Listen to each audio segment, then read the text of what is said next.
Viven un café con la palabra.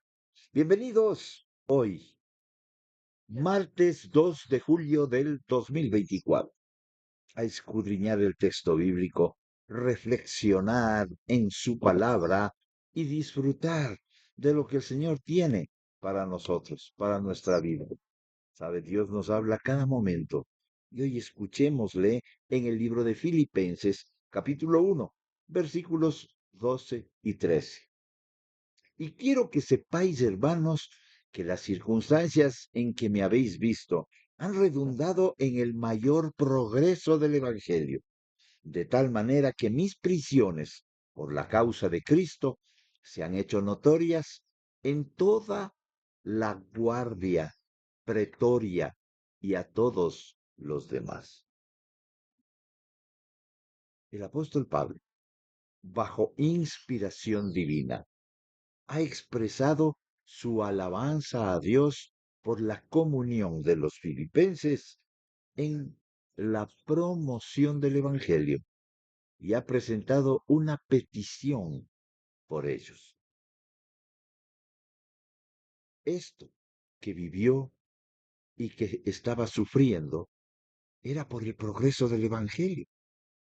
Las cosas que me han sucedido han redundado más bien para el progreso del Evangelio, lo decía el apóstol, guiado por el Señor. La entrega de Pablo es tan completa que no puede explicar cómo le va sin mencionar cómo le va al Evangelio. Hay una relación directa entre su vida y el Evangelio. El Espíritu Santo, a través de Lucas, nos dice, Lucas, el escritor de el libro de Lucas, nos dice cuáles son algunas de las cosas que le han sucedido a Pablo. Ha sido vigilado constantemente, pero se le ha permitido vivir en su propia casa alquilada, recibir a los que iban a visitarlo y declarar las buenas nuevas del reino de Dios. Y eso lo podemos ver en el libro de los Hechos, capítulo 28, versículo 16, y en los versículos 30 y 31. Y recordemos que el libro de los Hechos también fue escrito por Lucas. Pero su prisión no ha sido una restricción del Evangelio, más bien ha resultado en una oportunidad para el progreso. El empleo del mensaje sugiere que los filipenses tal vez estuvieran esperando malas noticias. Algunos han pensado que indica un cambio en las circunstancias de Pablo, para particularmente cuando se las considera la luz de la referencia en su defensa. Se ha sugerido, pues, que Pablo había sido trasladado de la casa alquilada, como vemos en Hechos 28:30, a la prisión donde se alojaba a los procesados.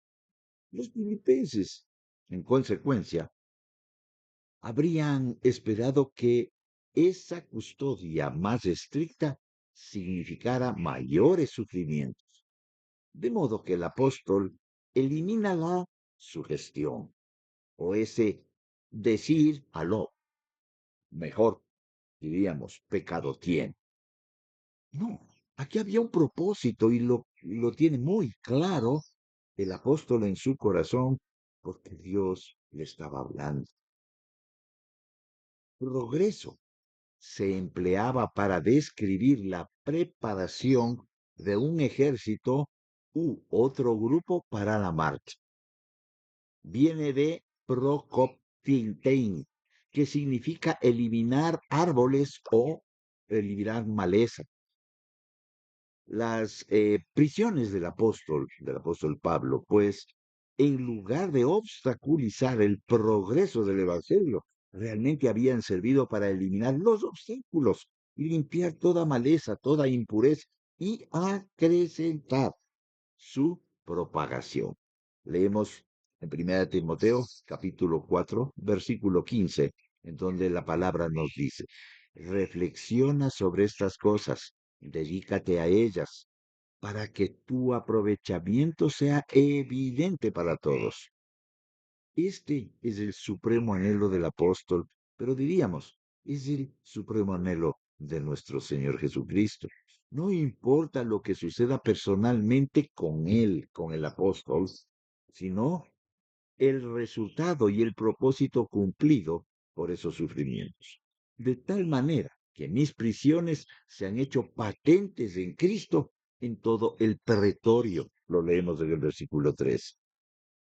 Mejor, de modo que sea hecho manifiesto en toda la guardia pretoria, que mis prisiones en Cristo, es decir, por causa de Cristo, se han presentado para este propósito. Hay cuatro interpretaciones principales para esta palabra pretorio. Primero, la guardia pretoriana, o sea, los soldados. Segundo, el palacio del emperador. Tercero, los cuarteles de la guarida pretoria. Y cuarto, las autoridades judiciales o los que se entienden en las cosas o en los casos de los prisioneros. La última interpretación, es decir, las autoridades judiciales o los que se entienden de los casos de los prisioneros, sí es aceptada. O diríamos, si es que ésta fuese aceptada, concordaría con la referencia a la defensa en el versículo 7, como lo leímos. Y es una razonable posibilidad. Es bastante concluyente la interpretación que hace Lifud de que el praetorio, el pretorio, no pueda aplicarse al palacio, ni a los cuarteles de los soldados o al campamento pretoriano.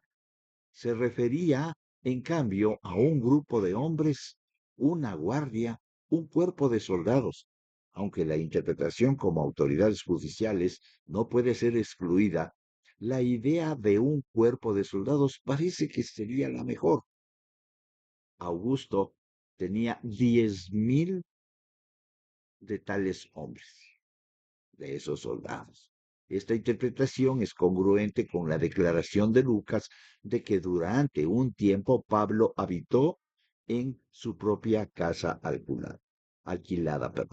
En el libro de Efesios, en el capítulo 6, versículo 20, escrita desde la misma prisión, poco antes que Filipenses, el libro de Filipenses, Pablo habla de ser embajador en cadenas.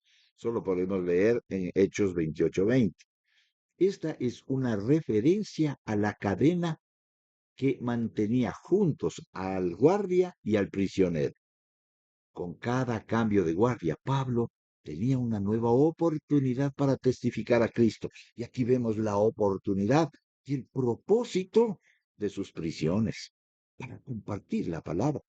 Y así nosotros, en cualquier circunstancia que nos hallemos, no es una casualidad, es una oportunidad para compartir el Evangelio. Mucho más en estos tiempos difíciles, tiempos de oscuridad que vivimos en todo el planeta, en donde organismos gubernamentales, organismos, diríamos, internacionales están obligando a los gobiernos a que se cumpla los propósitos de la Agenda 2030. En sus 2 años de encarcelamiento, decenas de guardias habrían escuchado a Pablo el Evangelio. Él había testificado en la carne de Filipos, en la cárcel de Filipos. Hechos 16, 25 al 32. Ahora sigue testificando, lo leemos en Filipenses 4:22 y en Hechos 4:22. Además de este testimonio personal, es posible que Pablo ya haya hecho una vez la defensa oficial de sí mismo y del Evangelio. La palabra de Dios no está presa, dice segunda de Timoteo 2:9. De modo que puede decir que ha presentado el Evangelio en toda la guardia pretoriana. y a todos los demás. Esta frase confirma la conclusión de que Pablo, guiado por el Espíritu Santo, no se refiere a un palacio, sino a un grupo, probablemente a aquellos que lo visitaban y a otros, a quienes la palabra de Dios sería subsiguientemente relatada.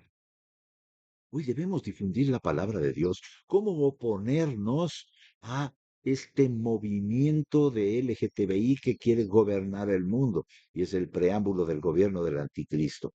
¿Cómo hacerlo? ¿Salir a protestar a las calles? Esa no es la solución. Pablo predicaba a toda persona. En la cárcel había un propósito del sufrimiento.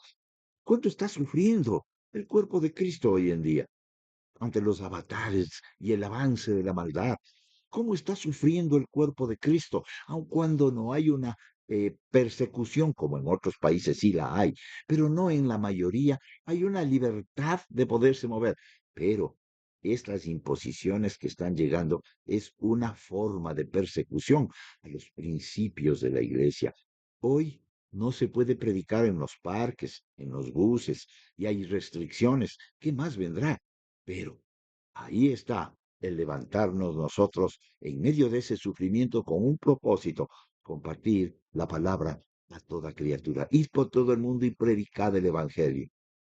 El encarcelamiento de Pablo le había proporcionado, pues, una nueva oportunidad de testificar.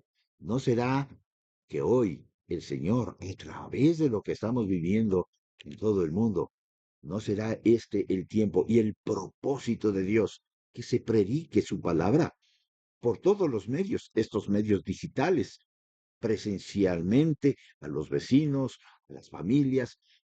Pues pongamos por obra el mandato del Señor en la gran comisión.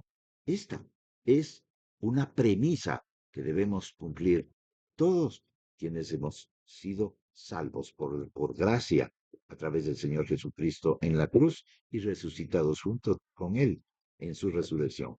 Que el Señor les bendiga y será hasta la próxima. Vive un café con la palabra, si así el Señor lo permite. Hasta pronto.